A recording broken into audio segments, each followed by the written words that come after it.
We'll now move to the classroom experiments. Okay, so the first experiment we're going to run is monopoly and price discrimination. Okay, so let's go through the instructions first before I open up the backstage. So here you have a patent on a new drug, and so you sell it to your customers. And so this is the screen that you will see. So here this is the single market. So you can use the plus button to increase the amount of product to produce. So you can produce more products. Here it's a new drug that you have a patent on. And you can trash the existing products. So you can decrease the amount of products that to produce. And your profit equals to price minus marginal cost, that's your markup, times the quantity. So here the price is $7. So if you sell 4 stacks of your drugs, and then the marginal cost is $2. So you get 7 minus 2, that's $5. And then multiply by 4. So there's your quantity. After you made your choice, you should hit submit to finalize your decision. Okay, so first let's do a little quiz. Okay, so people are joining, so let's start. Okay, so time's up. So I think this is a simple question, but let's discuss this. So what would you profit if you sold 4 pallets of drugs? So here we have the demand curve, the marginal revenue curve. The marginal cost curve is $2 per unit. And so if you sell 4, then the price is $7. Marginal cost is $2. Quantity is 4. So you earn $20. Okay, so I think that's simple enough. And of course, you should be able to look at other prices and other quantity and calculate the profit as well. Okay, so what quantity maximizes profit? That's the question. So let's see. So now please prepare to participate in the actual experiment. Okay, so a lot of you have finished. So let's prepare to continue. All right, so what did we learn here? So compared to the competitive market, what happened to price and quantity? So here's the demand curve.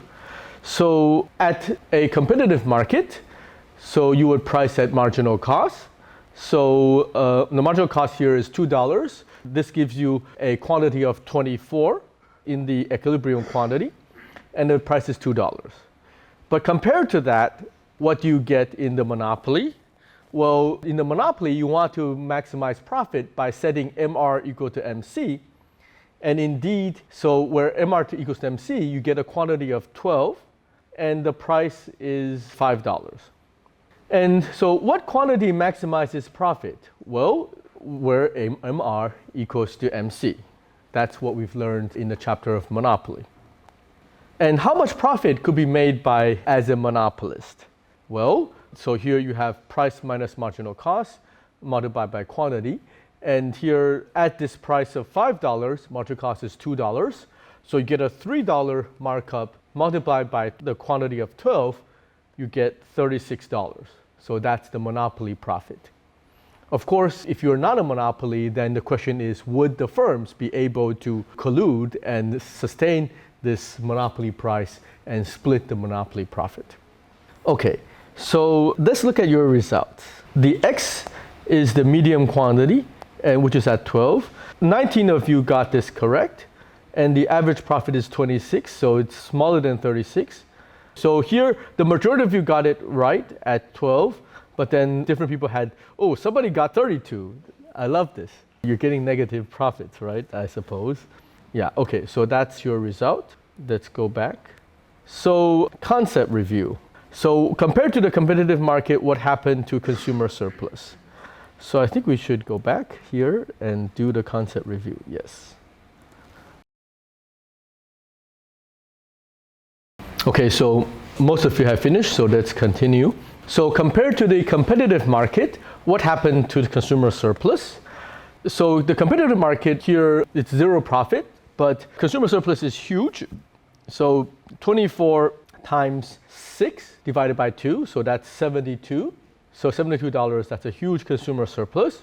Under monopoly, so it's quantity of 12 times 3 divided by 2, so you get only 18.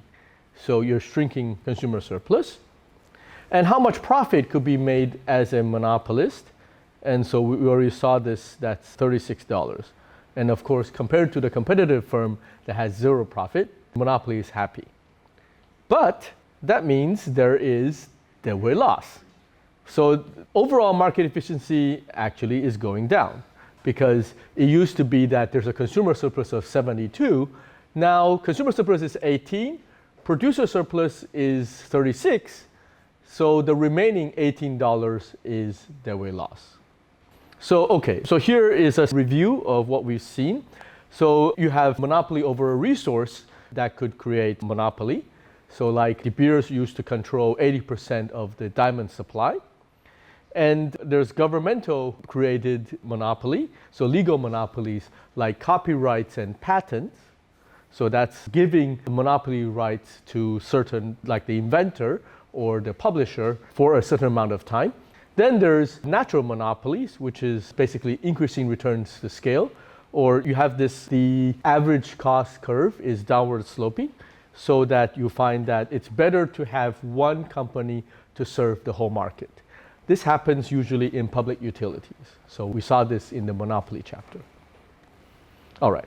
Next, we'll go into price discrimination. So what happens to profit and efficiency? Suppose there are two types of consumers in your product, but you can't distinguish the two. So what happens? So this is a mixed market. Okay, so the majority of you have finished, so let's continue. So in this mixed market, actually it's the same as the monopoly, but what happened? Let's take a look.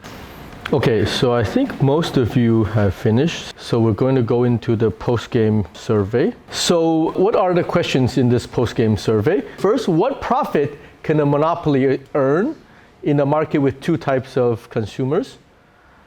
So hopefully we can earn, theoretically, so if you set the same price, so you can try to set quantity at 22, so your price is 3.57.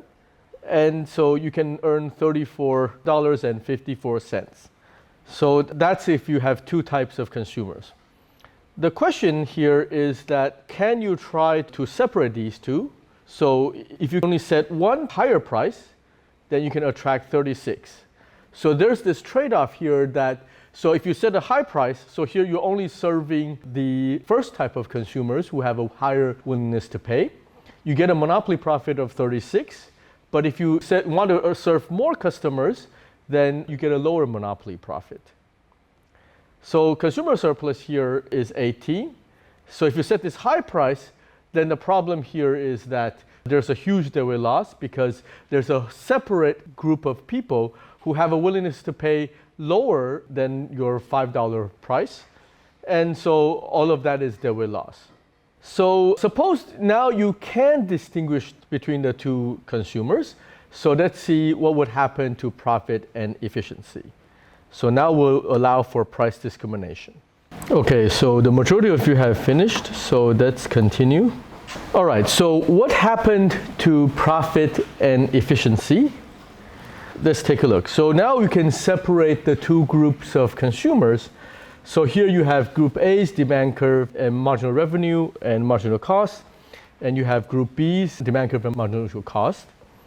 So here, to maximize profit on group A consumers, you set quantity to equal to 12, where MR equals to MC, and you price it at $5. So you get a monopoly profit of $3 markup times 12 units, $36. That's what we got even with only one market. But then what you can do now is to say, oh, okay, in the old way, you can only do this, and you get a consumer surplus of 18, there were loss of 18. So now you add a second group of consumers. So now you can charge them a lower price, only $3, and you have a quantity of 10. So here, the markup is $1, so you can earn another additional $10. So monopoly profit will be $46 instead of $36. But then consumer surplus also gains. So you have a consumer surplus of $5 and a deadweight loss of $5. But at least here you are recovering part of the total surplus when you can do price discrimination. Okay, so let's look at your results. So this is your results. Let's see. So a lot of you got it right, and let's look at your choices. So for group A, consumers, majority of you guys have picked quantity of 12 in both round 1, the green bar, and round 2, the yellow bar.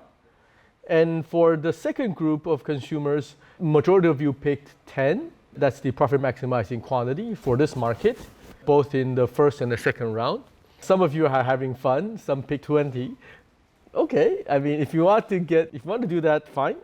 And so let's see what happened. We are all on the medium quantity for both rounds, are all here at the profit maximizing quantity. So that's pretty good. So the overall consumer surplus, 22.8, 22.78 in the round 1 and round 2. Average profit is 42 or 43. So it seems like things are good. Okay, so now we'll look at concept reviews.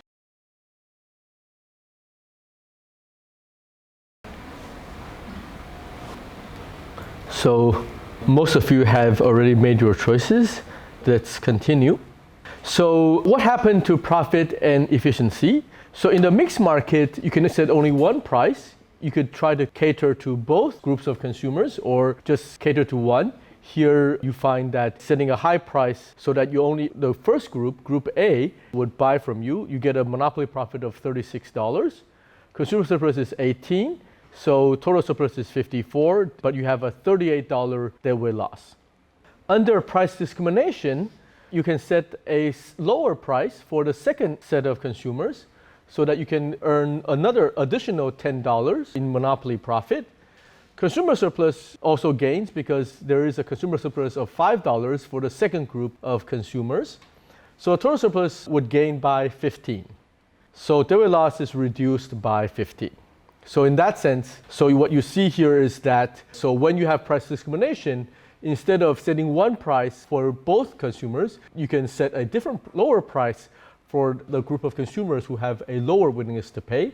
And hence you can increase efficiency because total surplus is going up and reducing deadweight loss. All right, so let's see what else. So the key takeaway here is that price discrimination is to charge different consumers different prices for the same product. And that increases monopoly profit, but it also increases total surplus, which is the sum of consumer surplus and producer surplus. All right, so that's the end for this classroom experiment. And then we're going to move on to duopoly. So now we're going to go to the market for scooters. So here, each season, each firm chooses its quantity. You pay a cost for each scooter you produce. So there's a per scooter cost, and this is the same for all firms. Market price depends on total production. So if the total production of all firms is higher, then you get a lower market price. And your payoff is equal to your profits. So here you'll see the current round, which round you are in. And then you'll see the per unit cost. Here it's $6. Maximum production is 9, 3 companies. So you can choose, here is the forecast quantity to forecast market price. So if the total market production is between 1 to 27, then the market price, it depends on that. It changes according to that. And then you can choose how much to produce. And so you can hit produce to submit your choice. And yeah, so price revealed after everybody has chosen production. So suppose there are 2 firms. Each pays $6 per scooter produced. One firm produces 10, the other produces 9. Suppose resulting price is $11. So payoff for the firm 1 is 10 scooters times the $5 markup, so $50. The firm 2 gets only $45 because it's 9 scooters times the $5 markup. And of course, it's your choice. So let's start to play.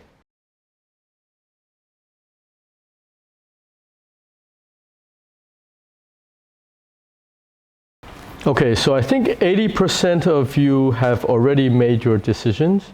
Okay, so I think I just have to stop you. So if you're still in the middle, too bad. Let's finish and let's look at the results. All right, so what do we see here? So this is the demand curve. The supply curve, the marginal cost curve is flat at $6. And then, so here are your choices. And I believe this purple one is the monopoly, the collusive choice. And the orange line is the Nash equilibrium.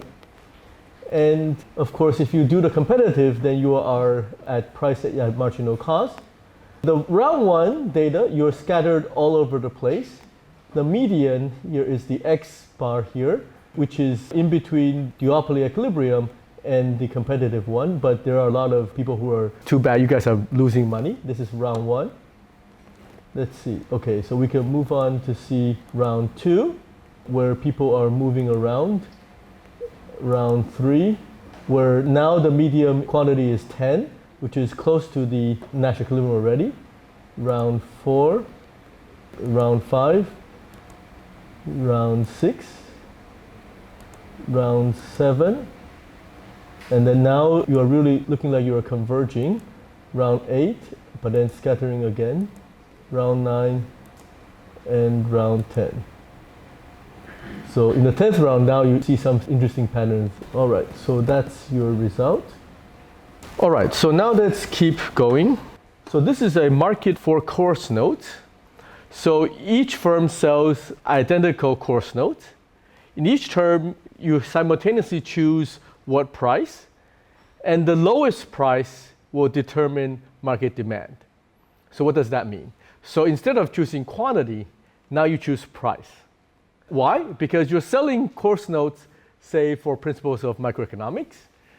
If I'm selling it at $100, but somebody else is selling it at $90, who would you go to? Of course, you'll go to the lower price person. And so the lowest price will get everything. So the market quantity demanded will equal to, so you have this formula here. And whoever chooses the lowest price gets all the customers. Your cost is $2 per unit sold. And to maximize total market profit, you can calculate it's $10, but we'll see what happens. So, okay, so let's take a look. So here's the screen. So here you have the number of other note sellers. So he says, oh, I heard you have Econ 101 course notes. How much are they? So you can choose, here you have, this is round two. And then you can see the lowest price last term, the previous lowest price. And then you have the history. If you want, you can look at the history of all prices chosen. But then you choose what price you want to tell him. So suppose you say one firm sits it at $9, the other says $10. Then what do you get? So firm one, $9 gets everything. So it gets 1,800 copies. So you got basically the whole campus coming to him to sell the course notes. Each he earns $7, so he earns $12,600. But the other firm gets zero. All right, so let's see how much you get. Let's see. So let's open up the market.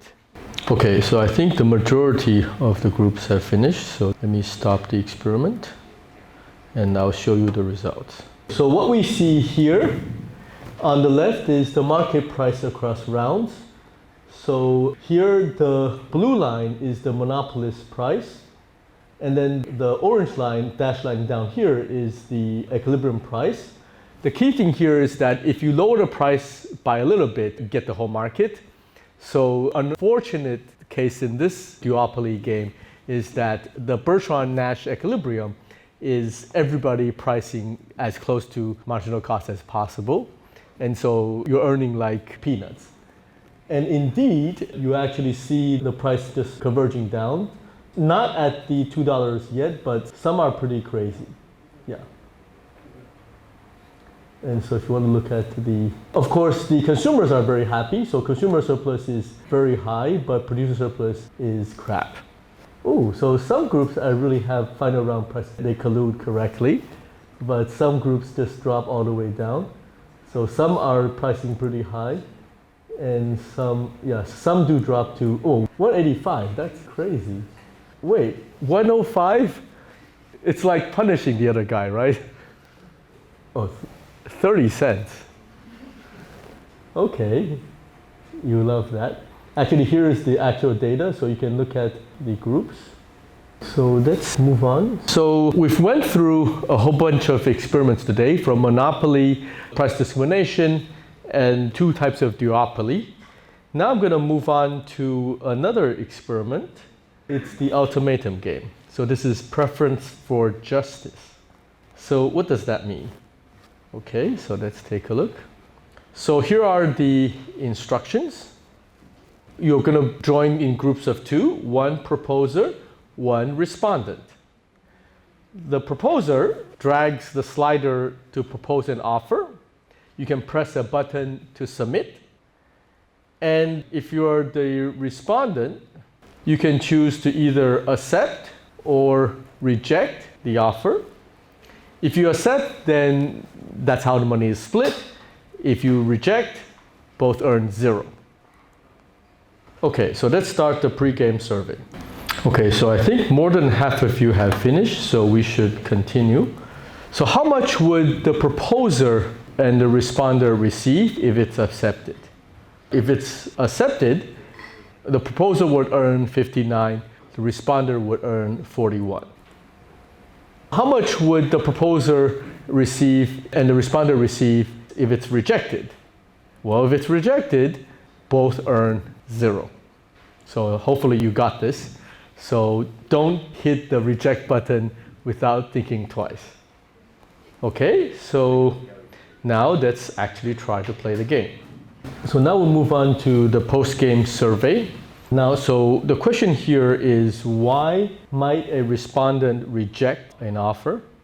That's the big question, that even though it's greater than 0, why are we rejecting the offer? That's the key question. And there are some possible examples why people do that. You might feel unfair or unjust that you got an unfair offer. That's possible. The other possibility is that you find happiness or utility for revenge. Think of it, right? I mean, suppose that somebody offers you $1, he keeps 99. Well, if you're self-interest, you should think, $1 is better than 0, right? I should take it, right? But most people don't think that way. Most people think what? Well, I'm getting only $1 anyway, right?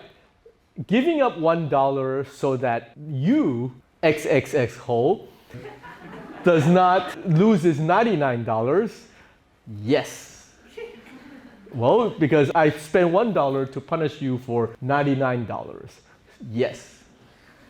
Well, of course, what about $10 versus 90? Well, yeah, so I give up $10 so that you lose $90. People might think that's good, or it's worth it. Sweet revenge, right? But when you go to, like, say, suppose somebody offers you 60, so you get $40. So to give up $40 so that the other side loses $60, well, people might think twice. So here you see how prices will make a difference here. And of course, there could be also some social norm or cultural norms that, 50-50 is the social norm. When there's $100 on the table, we should split equally. And of course, what that means is that if you go to different countries or different societies, different culture, you could actually see different results. Okay, so let's look at your result. That's the fun part. So here are the offers. The average rejected offer was 23. It went up to 28, to 34, up to here even 50, I think. There it is. The average rejected offer is 48.5. Here you see that there is an average rejected offer that's lower than the accepted offer. So here you see that offers that are very low are rejected. High offers are accepted. Oh, somebody offered 81, very generous. So here you see that a lot of the offers are below 50, but offers that are too low are rejected. So this is the aggregate. We can show period 1 separately. So this is period 1. Majority of the offers are between 41 and 50, and most of them are accepted. If somebody offered 0, they were rejected. So this is period 1. You can go to period 2 and see similar patterns where rejection rate is usually low, but depends. ooh, somebody offered very low and was accepted. Yeah, so you find things like that happening. And then, ooh, this is interesting. Why is somebody offering such a high offer and getting rejected? I used to think, no, there's no such thing like that. But then I realized there is. In Taiwan, after dinner, people rush to put the bill and say, oh, it's my treat. And then, no, it's my treat. So yeah, so everybody's offering money and getting rejected. All right, so that's the end of this experiment. So see you on Monday.